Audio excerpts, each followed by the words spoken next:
is now 7 o'clock, so we are going to go ahead and get started. We may have a few people joining us, but welcome everybody to this evening's program.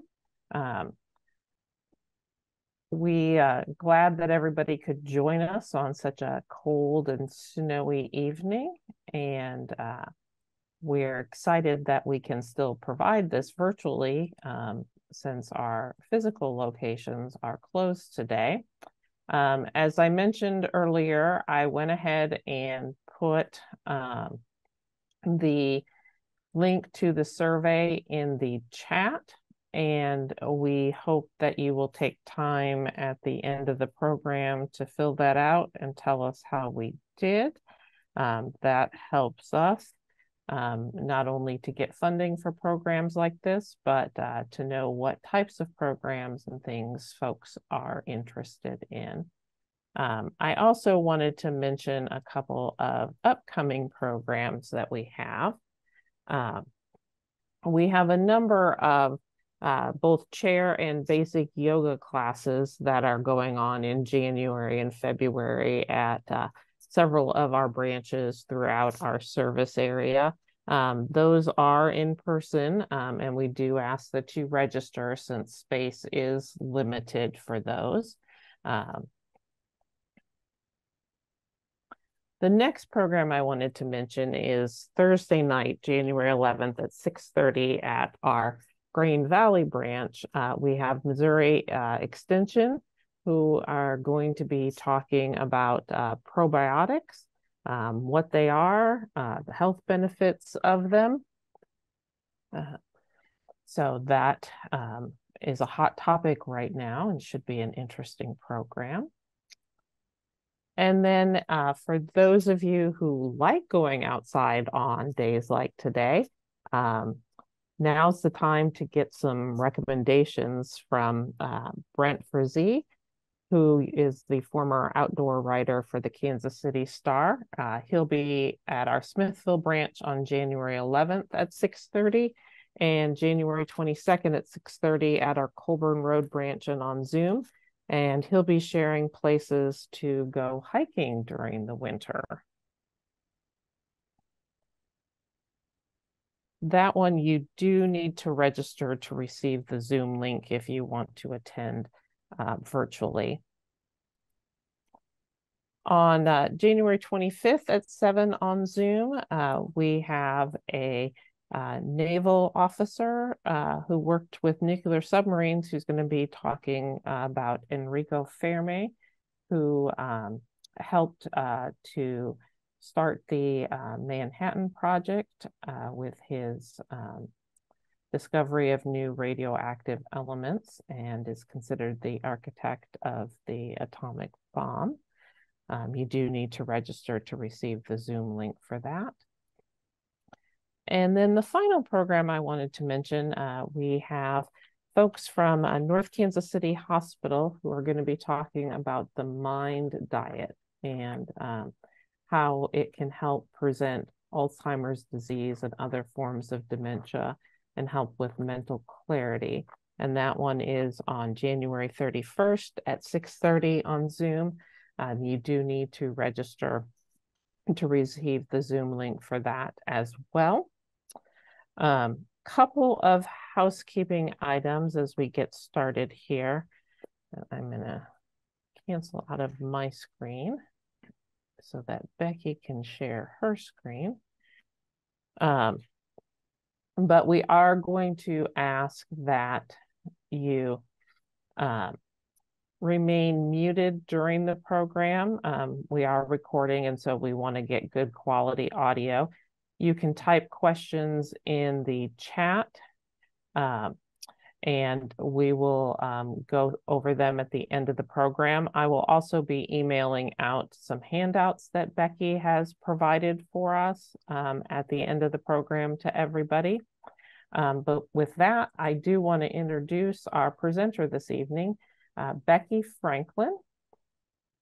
Becky is a licensed professional counselor and owner of Hands of Hope Counseling and Support. She has been a therapy provider for over 20 years.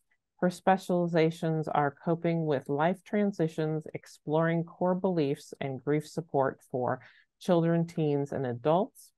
Becky is passionate about reducing the stigma surrounding mental illness and sharing inspiration about being a lifelong learner. In her free time, Becky enjoys being outdoors, playing with her 2 dogs, or spending time with family. As a former hospice chaplain, she has found that there is beauty to be found in each and every day. So with that, I'm going to turn it over to Becky and let her get started. Thank you, Beth. I appreciate it. Well, goodness, everyone. Like Beth said, I'm sure happy too that we are meeting virtually tonight as we're looking outside and we have a winter wonderland upon us. Um, Before I jump in to get started, I did see, Beth, there was one participant that had private messaged me that they weren't able to hear the sound. So I wanted to make sure, can everyone hear the sound? And I guess if you're having any audio or visual issues, just go ahead and put another message out to the chat and we'll make sure to get you the help you need to get connected.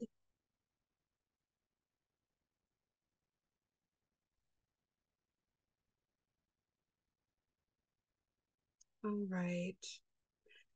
Well, so our topic for tonight, I thought this was very timely. I know that oftentimes we will, even as a culture, hear terms like self-care or stress management. But when I was speaking with Cheryl Pemberton with the library and we were tossing around different ideas for topics, this was one that we just latched onto, truthfully, and just jumped right in. So I'm excited tonight to be talking this over. As Beth shared at the beginning, I am a licensed professional counselor. I've been doing therapy for over 20 years now and have also had the privilege to do community outreach in a variety of different settings, including for the library, and have enjoyed doing presentations in person and then also virtual like this as webinars. So tonight we are going to be giving special attention to not only how to de-stress, but also why this is particularly relevant in the fast-paced world that we live in. So I'm going to be asking you to give special thought to some of the things that apply related to you as we go along. But to begin with, I wanted to share with you some interesting findings. A lot of times when I look at topics or I look at a particular area of study, I think that it's really interesting to dig deeper and to look at studies that have already been done. And also with that, to shine light on why it's relevant to us at this time.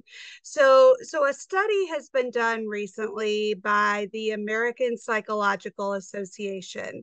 There was a poll that was conducted back in 2019, and that was measuring stress levels for Americans and acknowledging that stress, as we know, is ongoing. Stress isn't necessarily new, but there was a curiosity to see how are we doing with coping with stress, and then also how does this compare our current stress levels with how they were in the past.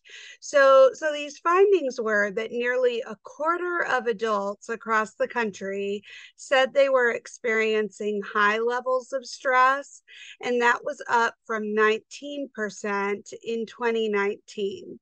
So that's pretty significant findings. A lot of times when we are measuring data across the years, we might see a slight increase, like 1% or 2% over time.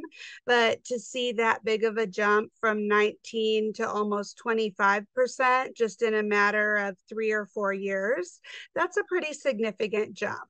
So further looking behind that was interested to see what is contributing to that rise of stress. And so we're going to talk about that a little bit tonight, just to kind of put our finger on what do we experience as far as everyday stress, and then also even on a bigger level, on a global level, what things are contributing. So, just like the title said, we are living in a fast paced world.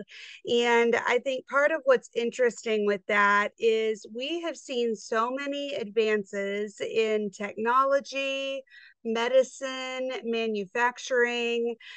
Just even think about, we can go through a drive through window and we can have a hot meal handed out the window to us in a matter of minutes. And so we can do things faster than ever before. And yet, oftentimes, as we are pursuing this faster, more efficient way of doing things, it is taking a toll on our mental health. And so tonight we're going to be talking about what are some strategies that we can use to take care of ourselves, and especially because we are living in faster and faster times, how does that become especially important when we're looking at this topic of self-care? So, as I was preparing for our presentation tonight, I was thinking about different ways of kind of bringing that concept to life. I think many of us have probably heard that worded in different ways, like, we're seeing advances in technology, but bigger is not always better.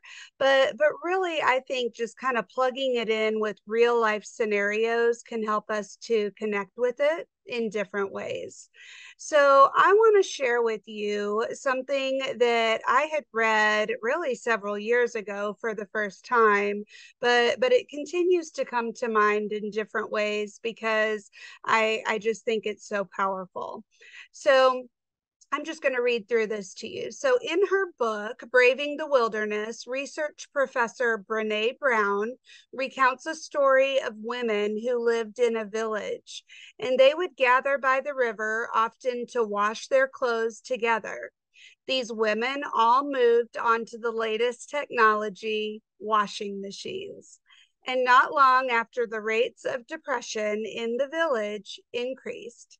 It wasn't the washing machines per se causing the depression, but the loss of connection, social interaction, the sense of belonging and community that was a consequence of gathering by the river to do the washing. So without this daily ritual, these women were lonely. Another thing that I think of that kind of fast forwards more to current times is during the COVID pandemic, many of us saw a big transition to things like our format tonight, where we learned, we adapted, and we soon became pretty adept at doing things online, doing things remote. And so one of the ways that we're seeing that is in different work settings where a lot of people, even though it may not be purely for COVID mitigation efforts, but just even for efficiency, or it may be more cost effective, but many have stayed remote. And so even though there's advantages to that, one of the things that studies have started to show is that some of those organic conversations with other coworkers that would take place over a cubicle, or when you're walking down to the water fountain, or sitting together eating lunch, those conversations don't happen as naturally.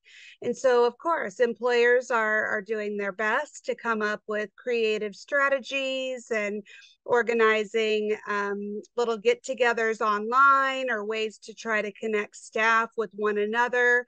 But the reality is, sometimes as we see these advances and these changes, we also see emotional fallout, even in unexpected ways. So I want to just pause with you for a moment. And I know this list is not all inclusive, but I think it kind of gives us an idea of how a typical day might look for you. So just thinking of how the pace starts off. First thing in the morning, many of us probably wake up to some sort of an alarm clock. Then we might have news on the TV, even if it's just in the background. And then when we're in the car, oftentimes it's not silent. We may have the radio going, or maybe more news or a podcast. Get to work, there's questions, there's deadlines. And then the work isn't done. We come home, we're planning for dinner, we're managing bills, managing finances, keeping up with household tasks. And so many of these things are things that we may even venture to say we've chosen to put in our everyday routine, at least some of them. But the reality is it keeps our life pretty busy from morning to night. Then if we look a little bit bigger, there's other stressors to consider. There's ongoing emotion, uncertainty related to COVID, especially right now. We're seeing that with the winter season. It's kind of that time of year when cases are on the rise again. Also, for many of us, just because the 2020 outbreak has gone and passed, it doesn't mean that we're not still impacted by different layers of loss or change that happened during that time. Also, we certainly see global tensions, violence. That creates a lot of uncertainty. There's polarized political parties. What I mean by that term is there's kind of this extreme left and this extreme right.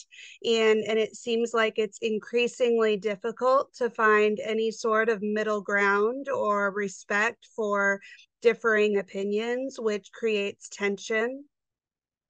Also, there's inflation, financial strain. So those are just the things that I could name. I'm sure there's others, and I encourage you to think about it, even for yourself personally.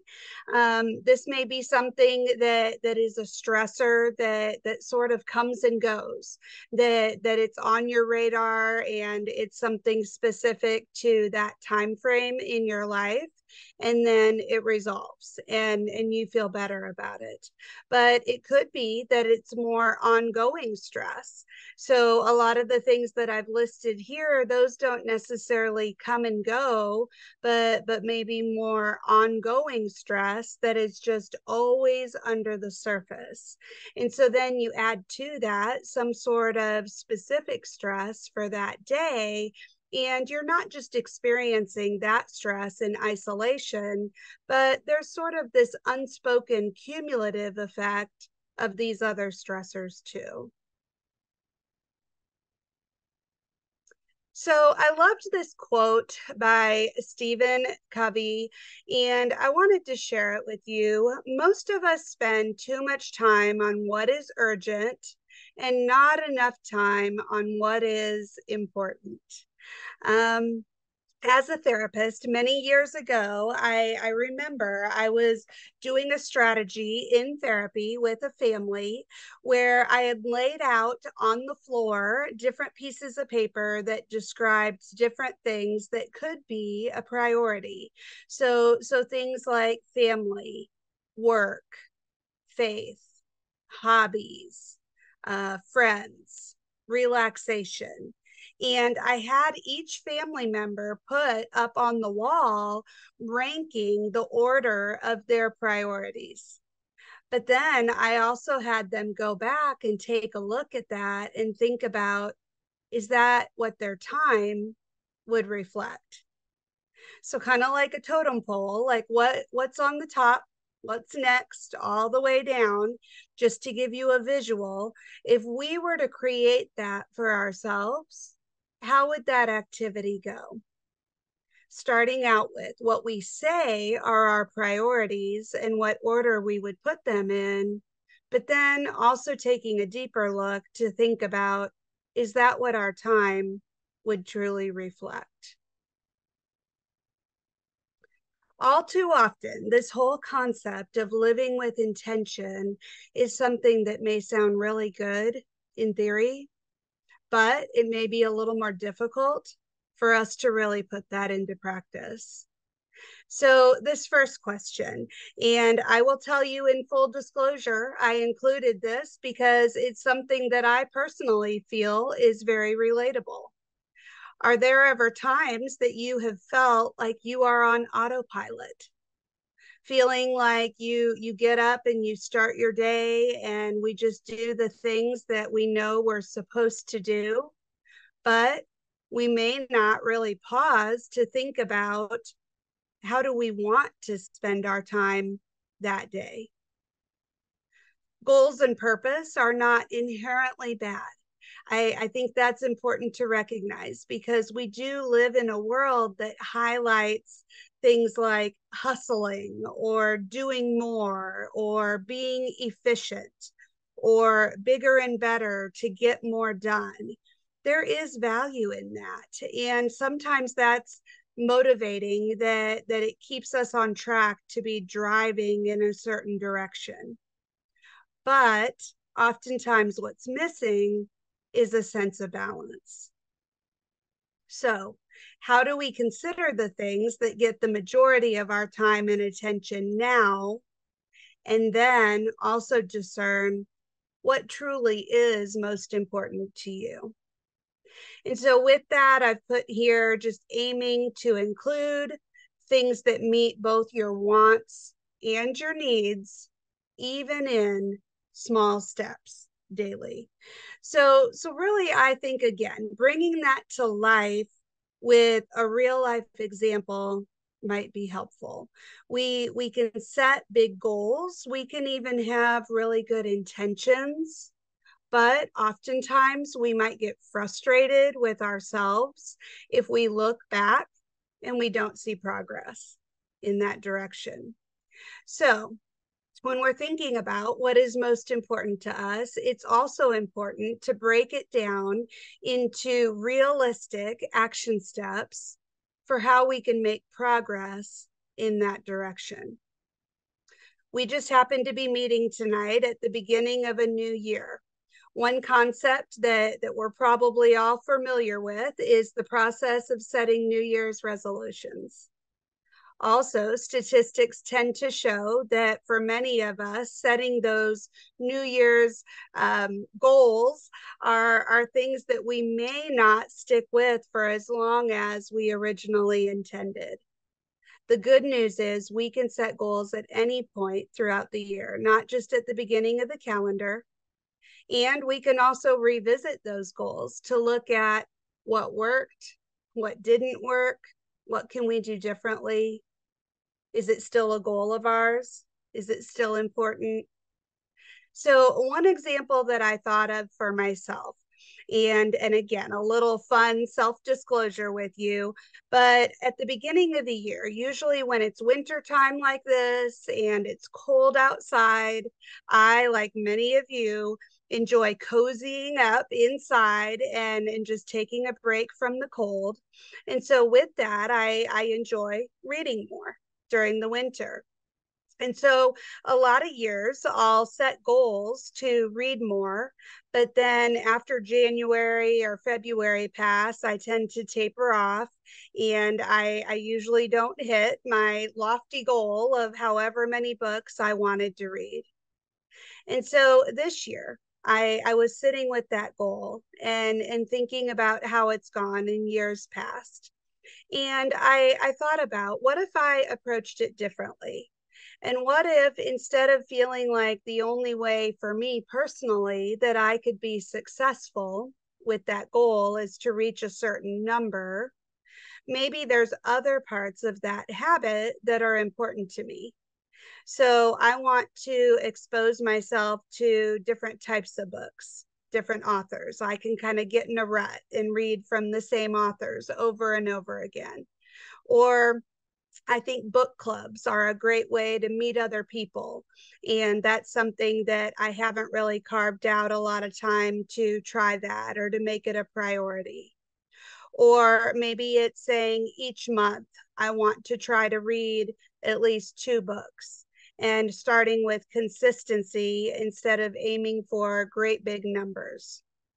So that's just an example of one area and how that might look as far as living with intention. So it's taking it from a level of something that I genuinely wanted to do, but if it's a great big goal without action steps to back it up, it makes it a little bit harder to follow through or even to think about what's really motivating me to do that. So, I want to also talk with you tonight about some different strategies that can help for coping when we are finding ourselves impacted by stress.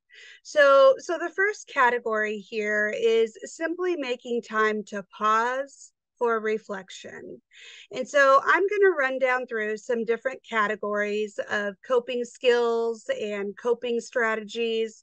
Some of these you might be familiar with or at least have heard the word. And I'm going to elaborate on that and explain it a little bit further for each of these. So the first one is practicing mindfulness.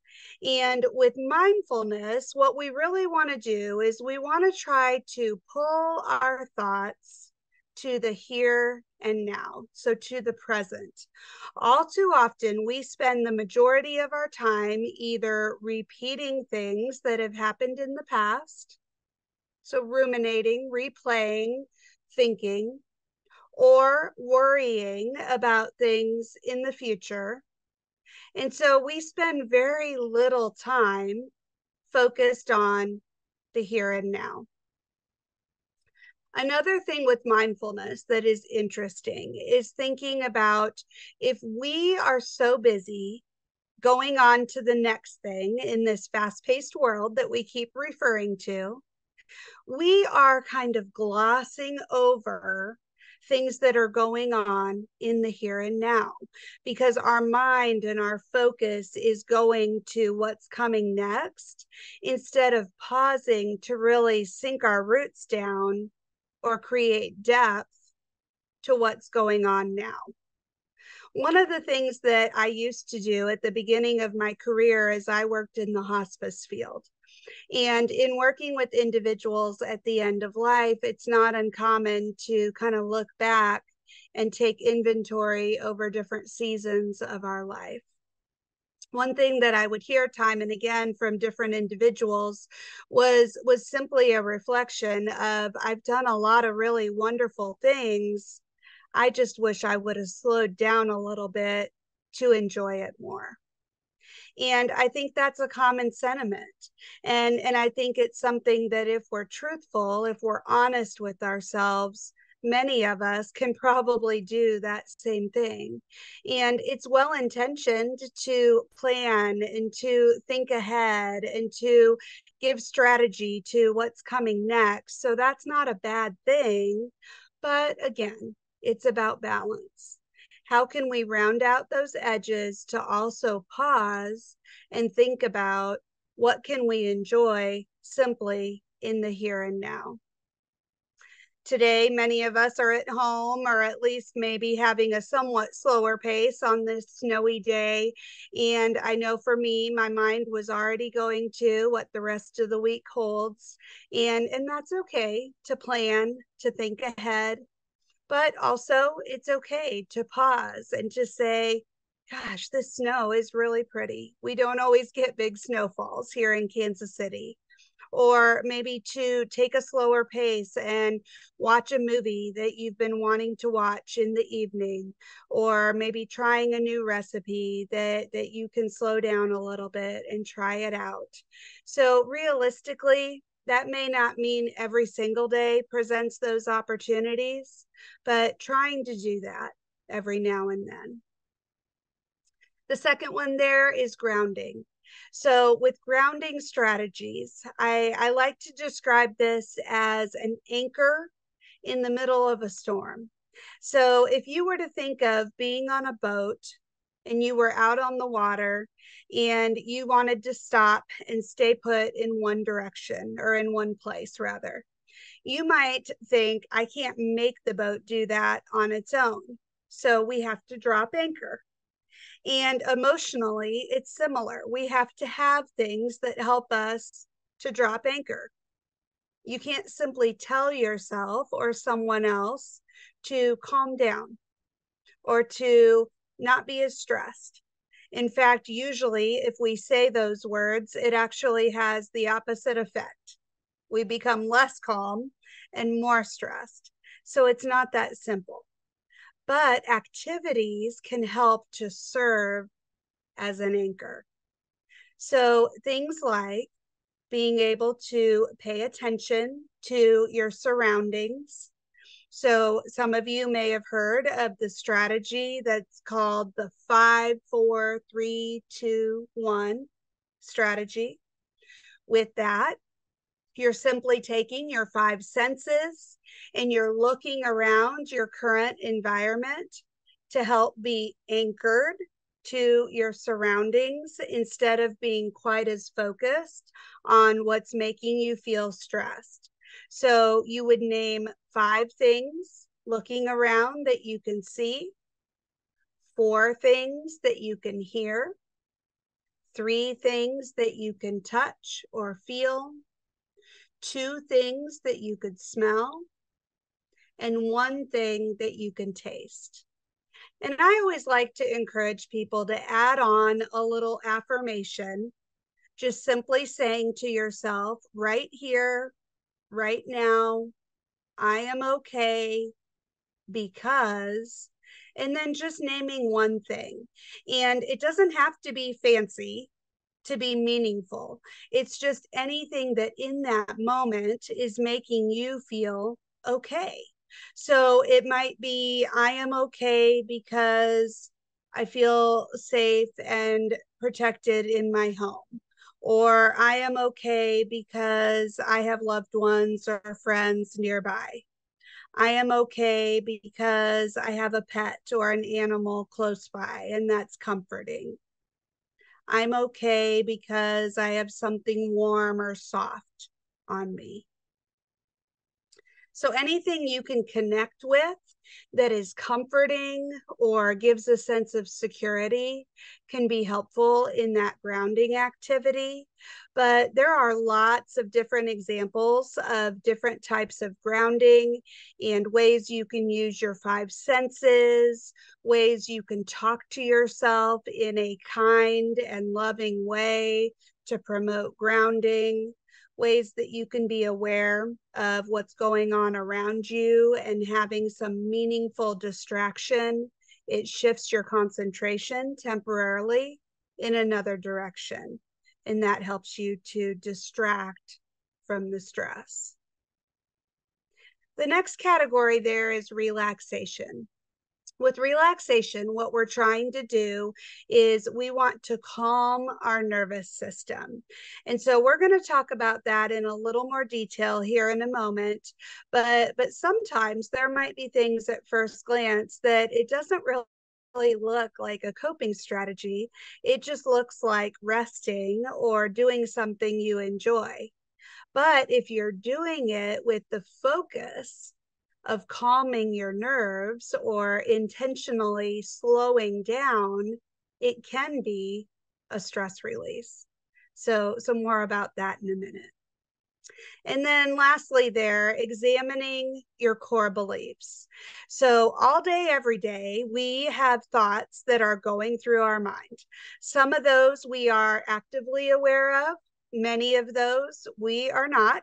They're more in our subconscious, but nonetheless, those thoughts can turn into core beliefs, especially if it's a message that we tell ourselves repeatedly. So let me talk through this example here. And while I do, just consider the difference and how these may impact you differently. So look at the first one there. I must be perfect in order to have value. So if that's what we're telling ourselves, think of how that may impact what you're feeling and also what you're doing.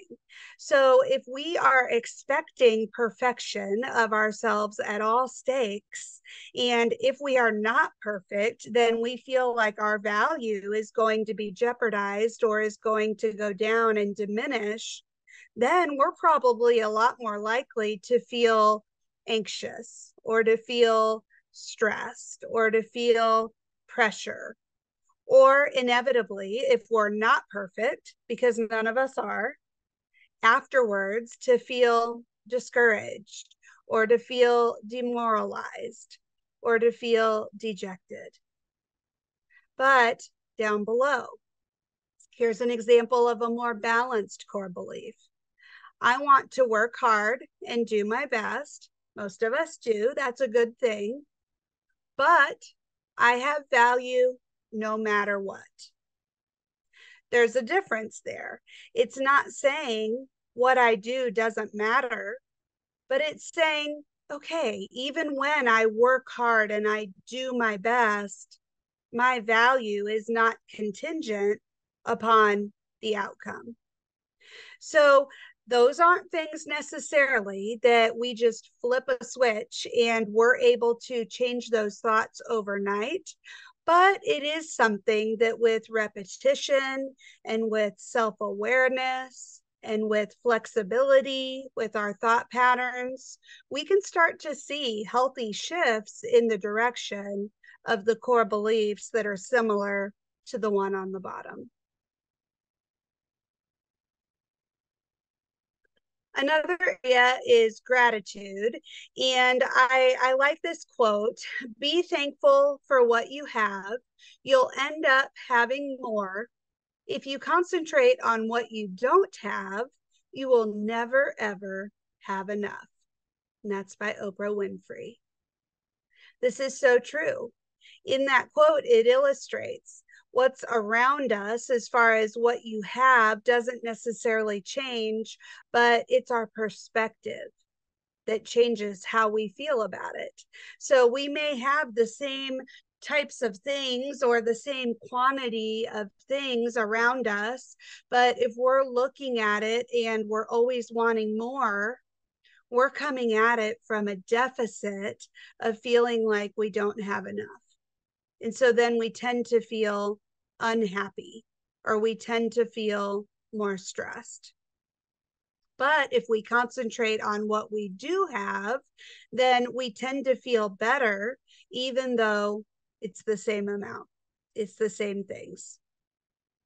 The other thing I want to highlight with this, because I think it's another interesting twist on the concept of gratitude. What if we were to think about some of the things that just by our human nature, we take for granted? And if we were to think about how our life would be if we didn't have those things. So I'm going to use a fairly simple example to illustrate, but I'm guessing relatable. So a couple years ago, I just remember this concept really being driven home to me when I woke up and I was ready to go. And I went out to the garage and was ready to jump in my car and drive on over to work to start my fast-paced day. There's that topic again. And lo and behold, I came out to a flat tire. So my day quickly changed. I had to cancel a couple of my first appointments, had to find a ride to get my car over to the shop and then get a ride from there to the office, had to figure out the cost of fixing the tire. By the end of the day, I had my car back. And fortunately, it was a pretty easy and inexpensive fix. But I remember laying in bed that night and just thinking, wow, I usually don't wake up in the morning thinking I am so grateful to have a car that runs. I just jump in my car and I expect that it's going to run smoothly until it doesn't. And then that's when I tend to notice. And that's true for most of us. We tend to appreciate things after the fact, or we tend to somewhat take things for granted when they're running smoothly until we see a little bump in the road. And then maybe we do have a greater appreciation for those things all over again. So This isn't something that I'm saying in order to make any of us feel guilty, but rather as a challenge.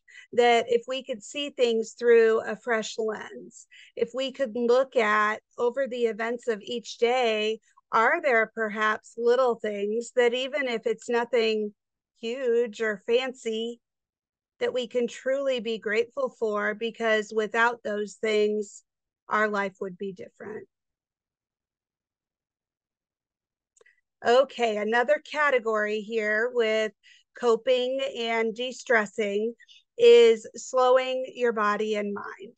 And so I had mentioned relaxation on one of our previous slides, and I wanted to swing back around there and go into a little more detail. So, with relaxation, why this is important. When we perceive a threat, so stress, any kind of stress, either physical or emotional, our mind and our body perceives that as a threat. It's a change.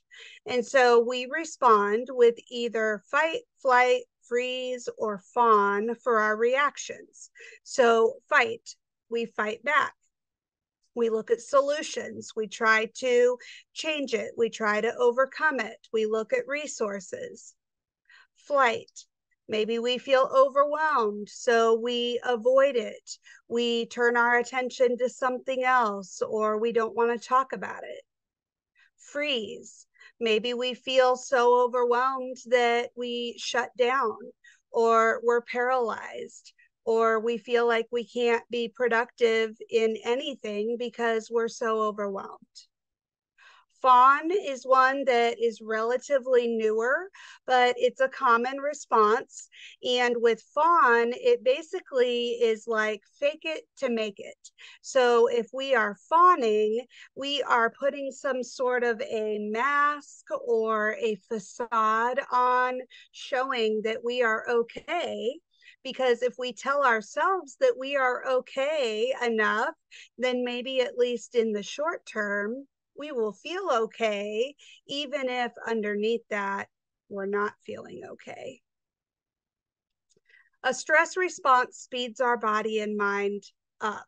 So think of like increasing your heart rate, increasing your respirations, your breathing, GI issues, stomach upset, racing thoughts. This could also be like sweaty palms, or more muscle tension, feeling like your shoulders or your back are just clenched and tight, your jaw. A relaxation response counters that stress response by slowing down the body and mind. So I explain all of that because I think that that's very significant when we look at these relaxation tools, because if we know what we are trying to accomplish in doing those, it might help us to have a greater context, and also just to understand the significance of why we would do something as simple as taking deep breaths. So deep breathing is like the foundation, the building block of relaxation techniques. There's lots of different variations of deep breathing, and also we're seeing a greater increase in breath awareness in other techniques. So things like yoga or Tai Chi, that oftentimes that includes a focus on your mind and your body by deep breathing.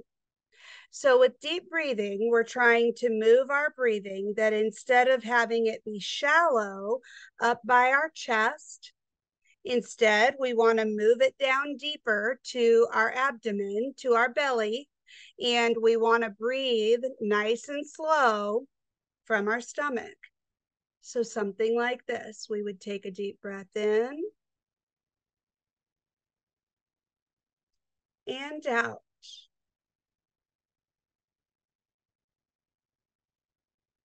And in doing that, a lot of times you can feel your body just let down. Your body relaxes a little. So it takes time for our body to become stressed, and it's going to take time for your body to release that stress. So I usually recommend 8 to 10 deep breaths to truly get the relaxation benefits. Another tool is meditation. And there are all sorts of wonderful resources now, many of them free online or through phone apps or YouTube, that are guided meditation. So things that can talk you through different things to focus on as a means of calming your mind and your body. But it could also be something that you do on your own. It doesn't have to be guided or led by someone else. And oftentimes, when we think of meditating, we may simply think of clearing our mind or thinking of nothing. And so, naturally, with that, oftentimes we would struggle because our mind doesn't stay focused on nothing for long. We tend to start thinking about what else we have to do during the day or what's coming up next. So, with meditation, it doesn't have to be nothingness or emptying your mind, but simply a shift to focusing on things that are more calming or simple or beautiful, things that carry meaning to you. And so perhaps that could be something that is almost a variation of the next one there, which is guided visualization. And so even in your own meditation, you could visualize a place that you've been before that was very beautiful or meaningful to you. And instead of just picturing, like if I was to say, I love going to the beach. So if I was to say, oh, I'm going to picture myself walking down the beach. Okay, I might focus on that for a few seconds, but if I just told myself something that simple, my attention would probably drift back fairly quickly. But instead, if I tried to really engage in each of those 5 senses that I was mentioning earlier with grounding, and if I was to use that again to connect with that memory in doing meditation, what would I see thinking of myself at the beach? What would I hear? What would I feel on my skin? What would I smell? What would I taste? And just picturing what I would feel like being in that setting. And so that quickly illustrates how it takes it to a deeper level. Now, granted, our mind is smart and we know that we're sitting here and we're not really at the beach, but even for a short little respite, a short little period of time, we can create a little mini break from being in the middle of a stressful situation. The last one there is progressive muscle relaxation. With that form of relaxation, you are going to gradually work either from your head all the way down to your toes, or you can go the opposite way and you can go from your toes all the way up to your head. But you are going to slowly and gradually work your way down through different specific muscle groups, and you are going to tense those muscles and then relax. So like if I was starting at my head, I would tense like my forehead. So either like a frown or like lifting up your eyebrows to tense those muscles, and you would tense and then relax. Working down to your jaw, tense and relax your shoulders, and you would just work your way all the way down through. Oftentimes, I combine some deep breathing in with each of those so that as you're doing the other techniques, you can also take a couple of nice, slow cleansing breaths at the beginning and at the end. And so you can even picture some of that stress leaving your body as you finish each of those techniques. So these are things too. You can do them any time of day. You can do them in a lot of different settings, but just try them out, because sometimes there are things that are new to us and we don't know if that's necessarily going to be something that is a good fit. But by trying different things at different times, it helps it to be more familiar to us whenever we're calm. And then it's easier to pull from those things whenever we're in a time of stress. So, another quote here, and this one's by Corrie ten Boom. In order to realize the worth of the anchor, we need to feel the stress of the storm. I think that's pretty powerful. That goes back to, again, what I was describing earlier, that oftentimes in our human nature, it isn't until the stresses of life hit that we realize how much we appreciate the things that can serve as an anchor. And so those coping strategies are lots of different examples of different variations of things that could help to strengthen your anchor. So, in summary, in our fast-paced world, as we've discussed, there are many, many different things that are vying for our attention, and also our different types of stress. And so when we practice self-care, and also when we prioritize things that give meaning and purpose, we can help to improve our balance and our stability, even when inevitably the storms of life come. So my hope is we rattled through a lot of different examples tonight, and my hope is that some of those will give good food for thought. Some of those might just be review, might be things that you're already familiar with, and if so, that's great. Kudos to you. But sometimes when we have those reminders, it helps us to keep it on our radar so that we go back and we practice it more. Or maybe we practice it in a different way. Or maybe we think about when would that be beneficial, and we try to pair it with a certain time that we tend to feel more stressed out. So just like we said at the beginning, with some of those examples of increases in technology and the improvements around us and how that can sort of shift our day-to-day practices, what are some ways that we can take things off of autopilot? Just because we have the option to do things faster all the time doesn't mean that we have to always be keeping pace.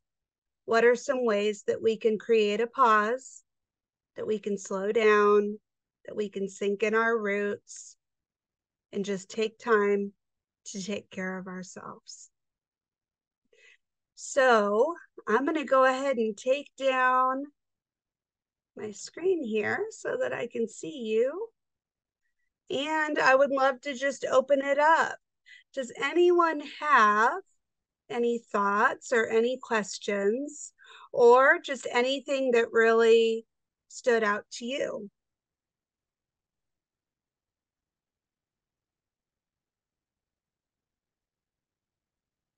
Don't see anything in the chat yet, but while we're waiting for people to type, I do want to let folks know that I just sent out an email with the handouts that you provided, along with the link to the survey. Great, thank you. And I will explain too, the handout that I had sent over to Beth. It is a stress inventory, and it's something that I truthfully think is very interesting, because as you go through and you rate your stress, it has you circle different events that you've experienced recently.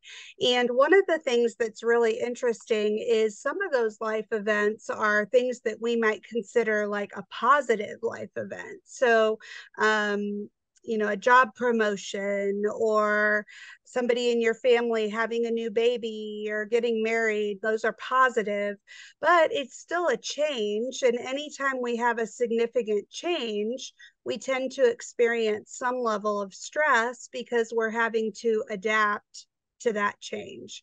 So it's interesting. I encourage you to just give it a look and kind of consider where you fall on that stress rating inventory. And then with that, think back through some of the techniques. The link that I've also sent over will give you lots of different variations of the examples of coping techniques that I went over in the class too. So I think that'll be something you can enjoy. Sunny, yes, I appreciate you putting that out there. So one of the questions in the chat is if I could review the grounding activities again. So gladly. So the one that I had mentioned in detail was the 5, 4, 3, 2, 1. And let me also explain, it doesn't really matter what order you go in with this as far as your 5 senses, but just for simplicity's sake, I tend to go in the order of the ones that are easiest to name more of. So basically with this, you're just going to look around your present surroundings, wherever you're at, and you're going to start with 5. So you're going to name 5 things that you can see, 4 things that you can hear, 3 things that you can touch or feel, 2 things that you can smell, and 1 thing that you can taste. And then the variation that I mentioned before was to also close that activity with an affirmation. So right here, right now, I am okay because, and then just to think of 1 thing in that present moment. And so that might change each time you do it, which is fine, but just thinking of something that you can connect with in that moment that is soothing or comforting or calming.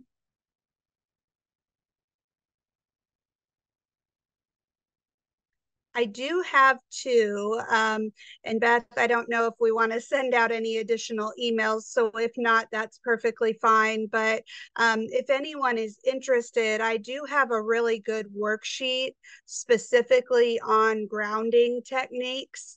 And it goes through 3 different categories of grounding. And then it lists out specific techniques with each of those categories.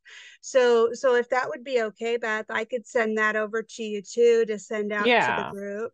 If you want to send that, I can send that out as well. Okay. Sorry for the extra email. That's all right. Let's see what else we've got here. Great class. Someone really enjoyed that 5, 4, 3, 2, 1 technique and wants to try it out. Always a pleasure.